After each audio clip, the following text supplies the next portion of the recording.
নমস্কাৰ আশা কৰিছো আপোনালোক ভালে আছে বিদ্যালয়বিলাকত বিভিন্ন ধৰণৰ ক্লাববিলাক থাকে যদি কবলৈ যোৱা হ'ব পহৰি ক্লাব থাকে ইউথ এণ্ড ইকো ক্লাব থাকে আৰু ইউথ এণ্ড ইকো ক্লাবৰ কথা যদি কবলৈ যোৱা হ'ব ইউথ ক্লাবে বিদ্যালয় পৰ্যায়ত বিভিন্ন ধৰণৰ কাৰ্য সম্পাদন কৰে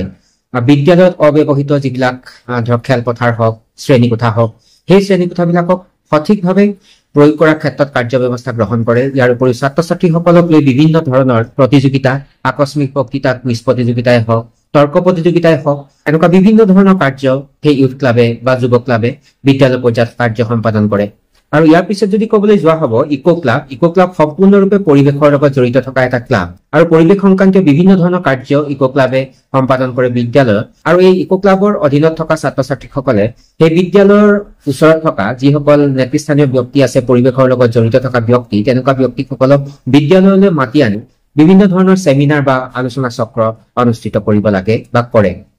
আৰু NEP 2020 eco club for mission লাইফৰ এই ব্যৱস্থাক গুৰুত্ব প্ৰদান কৰিছে আৰু ministry of education government of ইণ্ডিয়াও ইয়াক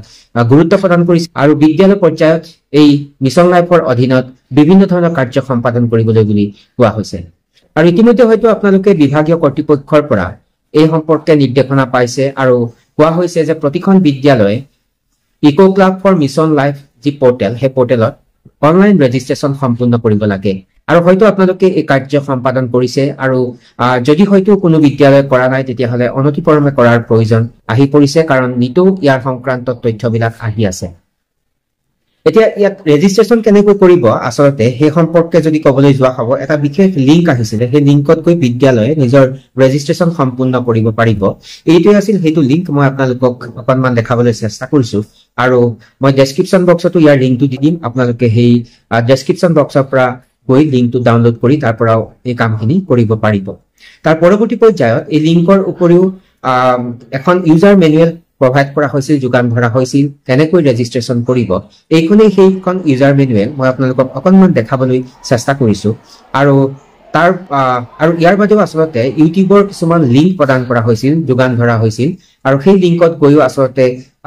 কেনেধৰণে এই কাৰ্য কৰিব পাৰিব সেই সম্পৰ্কে সকলোৱে জানিব পাৰিব ক্লাব ফৰ মিছন লাইফৰ অধীনত বিদ্যালয় পৰ্যায়ত 7টা মেইন আসলতে থিম ধাৰ্য কৰিছে আৰু এই 7টা থিম যদি আপোনালোকে এই eco club for mission life ড্যাশবোৰ্ডত যাব এনেকৈ আপোনালোকে দেখিবলৈ সক্ষম হ'ব আৰু ইয়াৰ প্ৰথম থিমটোৱে হ'ল এডপ্ট হেলদি লাইফষ্টাইল অৰ্থাৎ এটা হেলদি লাইফষ্টাইল এডপ্ট কৰাৰ ওপৰত প্ৰথম থিম হিচাপে ৰাখিছে তাৰ পিছৰ থিমটো হ'ল এডপ্ট সাস্টেইনেবল ফুড সিস্টেম অৰ্থাৎ এটা বহনক্ষম এটা খাদ্য পদ্ধতি এডপ্ট কৰাৰ ওপৰত গুৰুত্ব প্ৰদান কৰি এই থিমটো ৰাখিছে 3 নম্বৰ থিমটোত উল্লেখ কৰিছে যে ৰিডিউস ওয়াস্ট অৰ্থাৎ আৱৰ্জনা হ্ৰাসকৰণৰ ওপৰত কথাটো কৈছে 4 নম্বৰত উল্লেখ কৰিছে ৰিডিউস ই ওয়াস্ট অৰ্থাৎ ইলেক্ট্ৰনিক ওয়াস্ট ৰিডিউস কৰাৰ কথাটো উল্লেখ কৰিছে 5 নম্বৰতে কৈছে যে সেফ এনাৰ্জি অৰ্থাৎ শক্তি সংৰক্ষণৰ কথাটো ধৰি ৰাখিছে বা উল্লেখ কৰিছে কাৰণ শক্তি সংৰক্ষণ খুব অতি গুৰুত্বপূৰ্ণ কাৰণ ফততে কেতিয়াবা আমি শক্তিক অপচয় কৰো এই সকলোখিনি থিম দিয়াৰ উদ্দেশ্য এটাই যে আসলতে ছাত্ৰ-ছাত্ৰীসকল লগতে সমাজৰ সকলো ব্যক্তিসকলক যাতে সজাগতা আনিব পাৰি এইবিলাক দিশৰ ওপৰত সেইকাৰণে এই থিমবিলাক আসলতে দিয়া হৈছে আৰু এই সেফ এনাৰ্জি যিটো থিম সেই থিমটো অতি গুৰুত্বপূৰ্ণ 6 নম্বৰত উল্লেখ কৰিছে সেফ ওয়াটাৰ পানী সংৰক্ষণ জল সংৰক্ষণ এটা অতি গুৰুত্বপূৰ্ণ কথা আৰু কোৱা হয় যে পানী জীৱৰ প্ৰাণ আৰু আমি হয়তো কেতিয়াবা ভুলবশতঃ পানীত অপচয় কৰো গতিকে এই সেফ যিটো ওয়াটাৰ সেই ওয়াটাৰ শিতানটো অতি এটা গুৰুত্বপূৰ্ণ শিতান আৰু এই eco club for mission life পোৰ্টেলত ইয়াক মানে আপলোড কৰিছে আৰু ইয়াৰ অধীনত বিদ্যালয় কাৰ্য সম্পাদন কৰিব লাগিব তাৰ একেবাৰে শেষৰ কথাটো উল্লেখ কৰিছে say no to single use plastic অৰ্থাৎ প্লাষ্টিক সম্পূৰ্ণৰূপে বৰ্জন কৰাৰ কথাটোৰ ওপৰত এটা ইয়াতে মেইন আসলতে থিম ৰাখিছে যিহেতু মানৱৰ কাৰণে প্লাষ্টিক একেবাৰে হানিকাৰক এনেকৈ 7টা মেইন থিমৰ ওপৰত eco club for mission life যি কাৰ্যসূচী সেই কাৰ্যসূচী বিদ্যালয় পৰ্যায়ত কৰিব লাগিব আৰু তাৰ আগতে আসলতে বিদ্যালয়বিলাকে এই নিৰ্দিষ্ট পোৰ্টেলত গৈ ৰেজিষ্ট্ৰেচন সম্পূৰ্ণ কৰাৰ প্ৰয়োজন আছে তাৰ পৰৱৰ্তী পৰ্যায়ত এই যিবিলাক সেগমেন্ট আছে এই শিতানবিলাকৰ অধীনত বিদ্যালয়বিলাকে যেতিয়া কাৰ্য সম্পাদন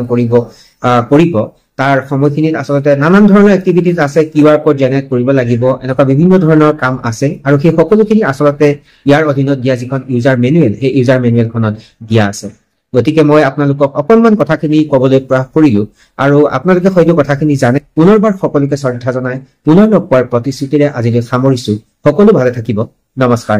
টেক কেয়াৰ